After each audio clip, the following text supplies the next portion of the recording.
మాట్లాడాలని సైలెంట్ గా ఉన్నావు. మెటీరియల్ పోగేసుకుంటున్నాను. క్లాస్ పీక్తావా? ఇంచుమించు అలాంటిదే అనుకో. వాణి, నువ్వు పెళ్లి చేసుకునే లైఫ్ లో చాలా పెద్ద తప్పు చేశావు. ఫాలో కాలేదు కదూ? Listen listen carefully. నీ గ్లామర్ వేరు, నువ్వు డిజైన్ చేసుకున్న లైఫ్ గ్రామర్ వేరు. Yes, you know your position. You are a servant. అవును, జీతం బట్టం లేని ఒక నౌకరి. లైఫ్ అంతా వాళ్ళకి చాకరీ చేస్తూ పిల్లల్ని కంటూ అంట్లు తోగుంటూ కూర్చోవడమేనా నీ పని? క్లోజ్ అయిపోయింది, ఫినిష్, ఓవర్. నీ చాప్టర్ క్లోజ్. అరే, నీ అందానికి, నీ టాలెంట్ కి నువ్వు ఉండాల్సింది ఆ పెంకుటింట్లోనా? No no no. నువ్వు డాన్స్ ప్రోగ్రామ్ స్టార్ట్ చేస్తే యూ క్యాన్ ఎర్న్ లాక్స్. కార్లు, బంగళాలు, విమానాల్లో విహారాలు, అన్ని అన్ని నీ సొంతం అవుతాయి. ఫాలో అయ్యావా? నిజంగా నాలో అంత టాలెంట్ ఉందంటావా? డౌటా? నేను దేశ విదేశాల్లో ఎంతో మంది డాన్సర్స్ చూశాను, ప్రోగ్రామ్స్ చేశాను. కానీ ఏ ఒక్క అమ్మాయికి కూడా నీలో ఉన్న గ్రేస్ లేదు.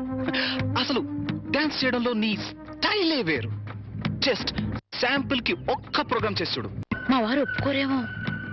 ఏమో ఏమిటి, ఒప్పుకోరు. ఎందుకో తెలుసా? పాయింట్ నెంబర్ 1, పెళ్ళం తనకన్నా ఎక్కువ డబ్బు సంపాదించినా, ఎక్కువ కీర్తి సంపాదించినా జెలసీ, మగహంకారం దెబ్బతింటుంది.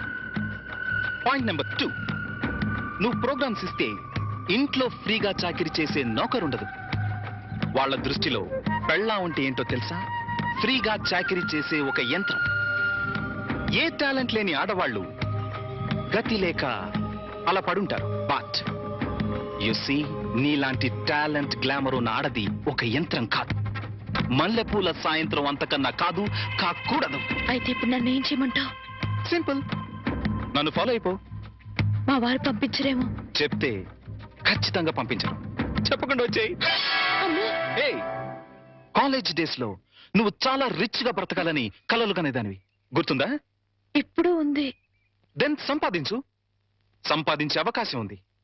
నువ్వు నాతో వస్తే నేను వెంటనే చేయబోయే music and dance channel programme లో నిన్ను ఇంట్రడ్యూస్ చేస్తాను. ప్రెస్ లో బ్రహ్మాండమైన పబ్లిసిటీ ఇస్తాను. అంతే, నువ్వు కోరుకున్న కోట్లు నీ కాళ్ల దగ్గరికి నడిచొస్తాయి.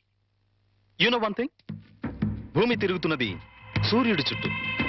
ఎందుకు తిరుగుతుందో తెలుసా? తెలీదా? ఎందుకంటే సూర్యుడు కొత్త రూపాయి బిళ్ళల తళతళ మెరిసిపోతుంటాడు. ఫాలో అయ్యావా?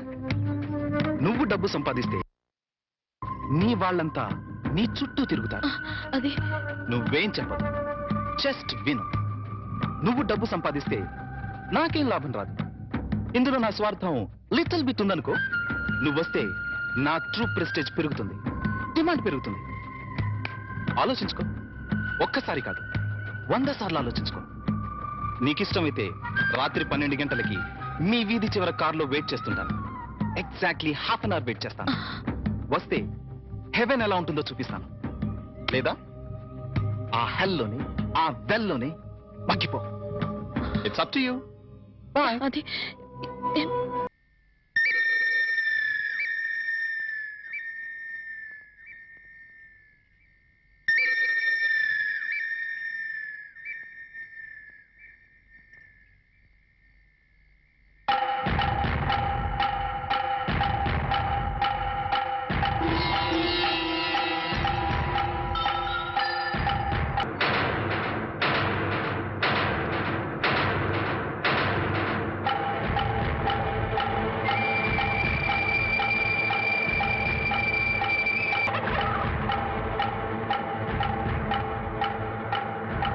Very good Vani, very good.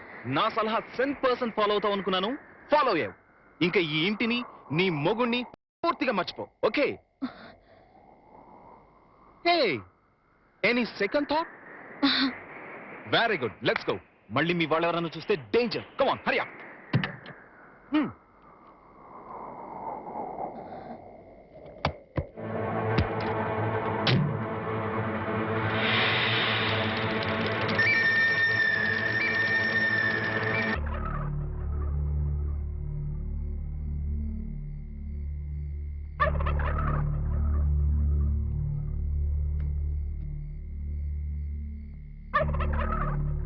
అట్టా చూడకండి బాబు, ఆకాశానికి దిష్టి తగులుద్ది. ఎండలు కాయక వానలు కురవక బ్యాడ్ అయిపోద్దండి. లుక్ మార్చండి బాబు. మీరే సన్నాసి. నేను ఆకాశానికి దిష్టి పెట్టట్లేదా?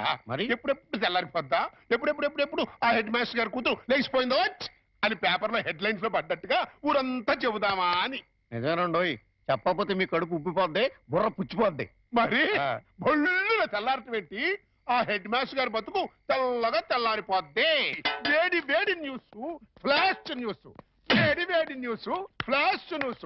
రండి బాబు రండి, రండి బాబు రండి, రండి బాబు రండి, రండి బాబు రండి. ఫ్లాష్ న్యూస్, వేడి వేడి న్యూస్, వేడి వేడి న్యూస్. రండి బాబు రండి, రండి బాబు రండి. ఇందు మూలముగా 50 మంది ప్రజలకు తెలియజేయనిది ఏమనగా, Shri Shri Shri Shri Shri K Satyanarayana BA BEd head master గారి ఏకైక పుత్రిక శ్రీమతి వాణి గత అర్ధరాత్రి 12 గంటల 10 నిమిషములకు మంచి దుర్ముహూర్తమునందు లేచిపోయింది అని తెలియజేయుటకు మిక్కిలి సంతోషించుతున్నాము. లేచిపోయింది. హెడ్ మాస్టర్ గారి కూతురు అర్ధరాత్రి 12 గంటల 10 నిమిషాలకి మంచి దుర్ముహూర్తం లేచిపోయింది. లేచిపోయింది. ఏం కూసావురా? ఏం కూసావురా? నీ పిల్లలు లెగిసిపోయింది అన్నాను. అవునయ్యా, అవునయ్యా, అవునయ్యా. నీ పిల్లం పచ్చరంగు చేస్తూ సిమెంట్ కలిసి సుట్కేస్తూ అది క్లాస్ పెడుతూ లెగిసిపోను నా కల్లా ఇచ్చాను. మళ్ళీ అదే కూతురు. ఆగు, ఆగోయ్యా, ఆగు, ఆగు, ఆగు, ఆగు. నువ్వెన్నిసార్లు కొట్టినా నేను అదే కూతుకొస్తాను. అంతెందుకు నీ ఇంట్లో పచ్చ రంగు చీర ఉందేమో చూడు, ఉండదు. సిమెంట్ గారు సూట్ కేసు ఉందేమో చూడు, ఉండదు. అంతెందుకు నీ పిల్ల ఉందేమో చూడు, ఉండదు. ఎందువల్ల పోయింది. పోయిందయ్యా. అల్లుడు, పోయిందంటే. అల్లుడు, ఆగదు. చెప్తున్నాను కదా. అల్లుడు, ఉండయ్యా, ఉండయ్యా, వదలండి. ఆవేశపడద్దు. ఏం మాట్లాడుతున్నాడు చూడండి మామ. ఏం మాట్లాడుతున్నాడు చూడండి. నువ్వు లోపలికి అమ్మాయి తీసుకురా. మా వాణి, వాణి, వాణి.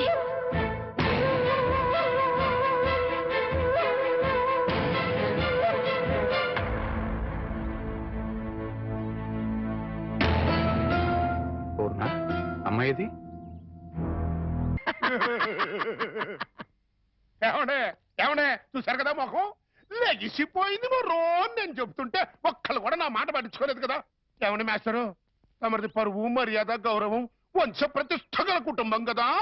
నానా నేను లెగిసిపోతున్నాను అని మాస్టర్ పర్మిషన్ తీసుకుని లటక్కలు కారెక్కింది అనుకున్నా. ఇంకా నయ్యం నా కొడుకు చేసుకున్నాను కాదు, నీ కోడలు లెగిసిపోయింది రో అంటూ ఈ తతంగం మొత్తం నా కొమ్మ ముందుండేది. మాస్టరు గాడ్ ఈజ్ గ్రేట్ అండి. బాబు, ఏ చేతులతోనే నీకు కాళ్ళు కడిగి కన్యాదానం చేశాను.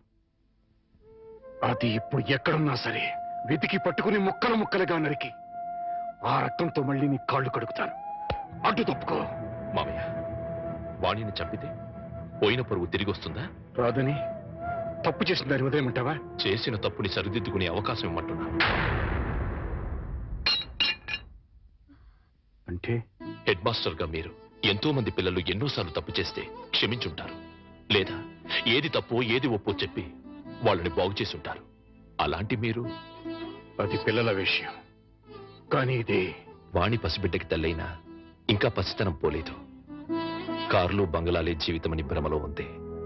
ప్రలోభానికి గురై ఆశలకు ఎరై వెళ్ళిపోయి ఉంటుంది. నేను వెళ్ళి నచ్చ చెప్పి వాణిని తీసుకొస్తాను. బాబు, రెండు చేతులు ఎత్తి నమస్కరించాల్సిన సంస్కారం నీకున్నా నాకు అర్హత లేదు. సాధారణంగా బిడ్డలు తప్పు చేస్తే తల్లిదండ్రులు క్షమిస్తారు, కానీ ఇంత అవమానం చేసిన వాణిని నువ్వు క్షమిస్తున్నావంటే నువ్వు దానికి భర్తవే కాదు, తల్లివి, తండ్రివి, దైవానివి. ఇలాంటి భర్తని పండంటి బిడ్డని వదులుకుని వెళ్ళినది బాగుపడదయ్యా. వద్దు, నువ్వు వెళ్ళొద్దు. నువ్వు వెడితే అది నేను అవమానిస్తుంది. అవమానించినా అభిమానించినా వాణి నా భార్య. అప్పుడు ఇంకా చులకనైపోతావు బాబు. నలుగురు చులకనగా చూసినా హేళన చేసినా అది నాకు అనవసరం. నాకు కావాల్సింది నా భార్య. ఏదో భ్రమలో ఉన్న నా భార్యని సరైన దారికి తీసుకురావడం భర్తగా నా బాధ్యత. వస్తాను. ఏమండి, అల్లుడెళ్ళి రమ్మంటే వాణి తిరిగి వస్తుందా? తప్పు తెలుసుకున్నది వస్తే దానికి మరో జన్మ వచ్చినట్టు రాకపోతే జన్మ ఉన్నా చచ్చినట్టు.